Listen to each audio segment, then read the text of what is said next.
Well, hello. Um, so I'm one of the researchers from Swansea University, and I'm going to talk to you today about the HELP project that we were funded for from English government, UK government actually, sorry. But the HELP project has been great. Oh, sorry, are you having trouble hearing me? Ah, right, okay. Hold on then. Is that better? Good. Okay, so so that was just an example, really, of how difficult it can be to hear in environments when there's noise going on, when there's other people speaking around you, and you're trying to listen to a conversation. So we were really interested in how we can improve those environments for people with hearing loss. So the HELP project stands for Hearing Loss and Place. So just let me move the slides over. And I just want to say this was our team, and we had 1 year to do this project. And I was just going to show you Swansea University and how beautiful the settings are there. We're set on the beach and we have 2 campuses. But this was my first time to Bangor, and Bangor's absolutely beautiful as well. So I feel, that, both campuses are absolutely stunning.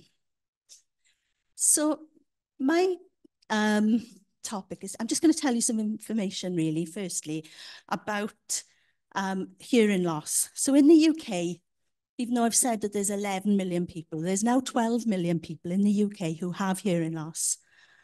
So 5% of the world's population experience some sort of hearing loss, and this impacts them on their daily activities. And this number could double within the next 25 years.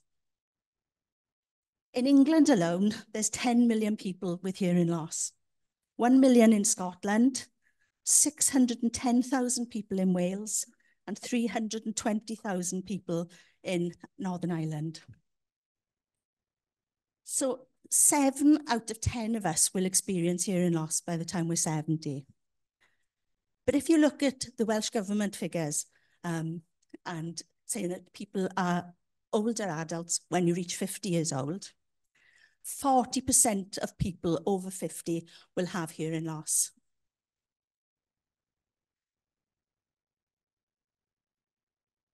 So here's some examples of where hearing can be particularly difficult. So it could be in a cafe where there's lots of people talking around you and you're trying to have a conversation with 1 or 2 people. It could be in the pub.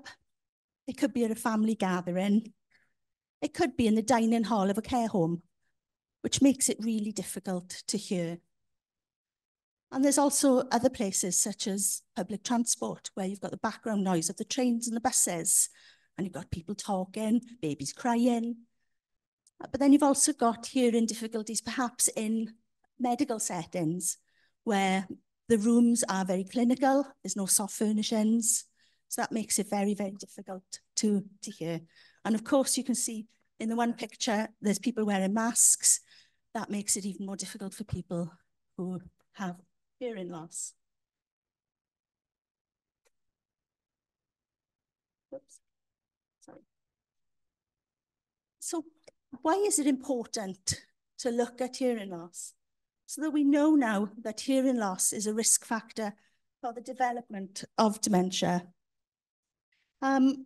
Hearing loss causes 8% of dementia cases. So for every 10 million people who are diagnosed with dementia, 800,000 people have dementia because of the hearing loss. So if we can change those figures, then that would be amazing. Now we know that the link between hearing loss and dementia, they're not quite sure why this is, but there are 3 possible reasons. They think that the brain is straining extra hard to try and hear conversations, and this puts extra strain on the brain and can cause dementia. Hearing loss causes the brain to shrink. So this might be another possible cause. And hearing loss causes people to be less socially engaged because people drop out of situations where they can't hear properly.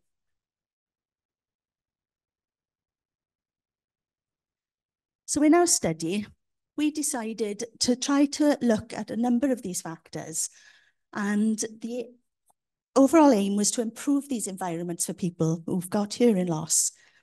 So we defined our population as older adults as people over the age of 50. So we had a number of different work packages. So the first one was a literature review. What's already been done out there? What do we know? And what can we take from that? The second work package was to ask older people to go into their environments where they find it difficult, and these are people with hearing aids, and to record a video recording of an environment that they find very difficult. So we've had a number of recordings done. We've had them done in a community farm. We've had them done in a pub. We've had them done in cafes. Sort of aging well events that have gone on. They've been amazing. So they've had lots and lots of videos have been made, and they've narrated over them to say why these environments are difficult.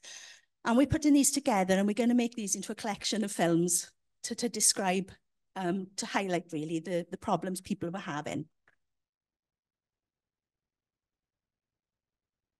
So work package 3, we wanted to ask people with hearing aids what they thought were the difficulties when they were out and about. So we've done some focus groups, and we've done some individual interviews. So we went as far as interviewing somebody in Canada. We didn't get to go there, unfortunately, but that would have been absolutely lovely. But we'd done it via Zoom, and that was their preference. And in the focus groups, we were invited to hearing loss groups in South Wales. And we had a range of people from the age of 50 up to 95. And some of these people had been new to hearing aids. Some of them had been wearing them for 30 or so years. And they give a fantastic account of how difficult some environments can be. And they also give some tips on how to improve situations when they're there. We also, within work package 3, we've done a knowledge exchange. So that was at the end, but I'll talk about that in a minute. And work package 4, we advertised for people to come in to have a hearing test who were over 50, who had subjective hearing loss, so people who thought they had hearing loss, but they weren't quite so sure. So they had a hearing test. We asked them to do another test, which was looking at how well they could hear speech in noise. And this was done over headphones, where white noise was played and a sentence was read to them, and they had to repeat back the sentence, as much of the sentence that they could actually hear. And the headphones had directional speakers, so the sound was coming from behind or in front, and the level of white noise varied as well.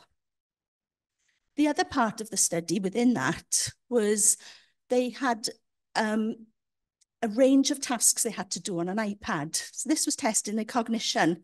So we were testing how well they could concentrate, how well they could stay on task, how well they could attend and match different patterns. And all this took about 3 hours. So it's quite a commitment for people to come along and to do this. But we had 50 people, which was amazing. And what we'd done when they were there, they done these tasks, the cognitive tasks, in a quiet room, but then we asked them to repeat them in a noisy room.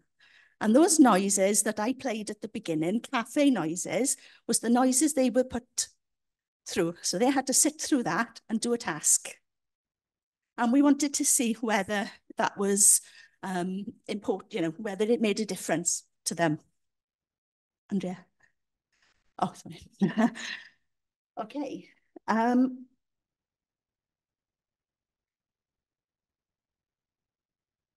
So we basically were able to look at a lab-based setting and take this out into real life because we had different people's experiences.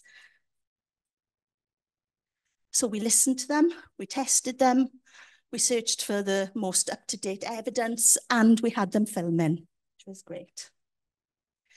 So out of this, we developed a set of guidelines which we could take to retailers so that we could encourage people to keep going out into their environments, to cafes and to shops, where some of these environments can be particularly noisy.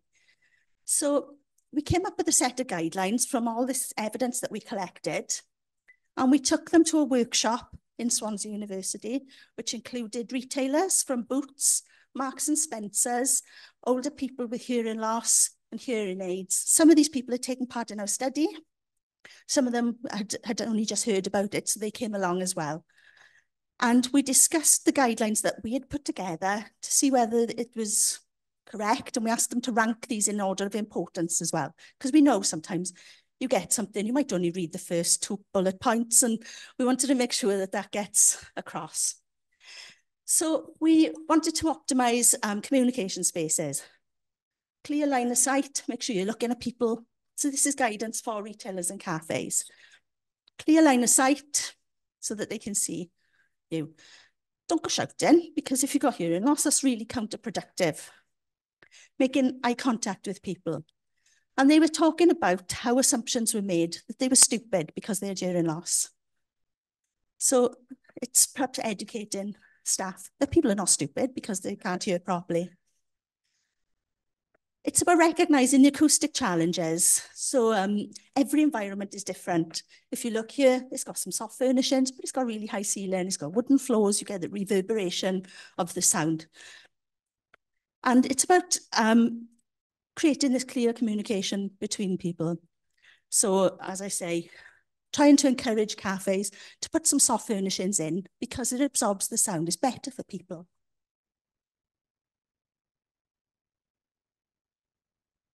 And what about quieter zones? I know some shops and supermarkets have had perhaps low sensitivity mornings, which is great for people with dementia, but it's really good for people with hearing loss as well.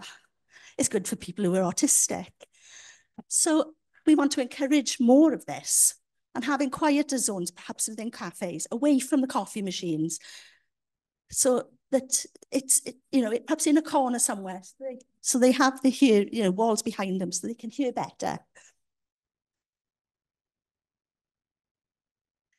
And it's about incorporating visual cues for people with hearing loss. So if the till, if it's say £5.20, have something with a big display to say it's £5.20, so people can actually see what it says without having to ask and feel stupid. And so it's just to supplement that spoken information. And ensure that the lighting is good, because how many restaurants I've been to that are super modern and funky, music playing, low lighting. And just making sure that lighting is good. Just a couple of others about the loop technology. They suggested that somebody should be in charge of the loop technology because it doesn't always work and nobody really takes responsibility for it. So Marks and Spencer's in Aberystwyth has 2 tills with loops, but there's no advert really to say, and they're upstairs. So you've got to know that information. And one of the last things I'll just talk about was about the strategic seating. People were saying with hearing loss, it's best to sit with your back in a corner and turn your directional microphones so that you can hear people in front. So wouldn't it be great when you book your restaurant and they say, have you got any allergies? No. How many people is it for? 2. Do you have any table seating preferences? Yes. I can sit in the corner away from the speakers, have a corner without any speakers and music playing with a better lighting level. So there's just these things have come through in developing these guidelines, which has been amazing. And about education and awareness, training the staff and acknowledging that hearing loss is really prevalent in our society. There's so many people with it. And so now we have these set of guidelines and we are looking to see how we best implement these into businesses, because business have an obligation really to look after older people and encourage them to come in, considering that 75% of the wealth is owned by people over the age of 50. So thank you very much.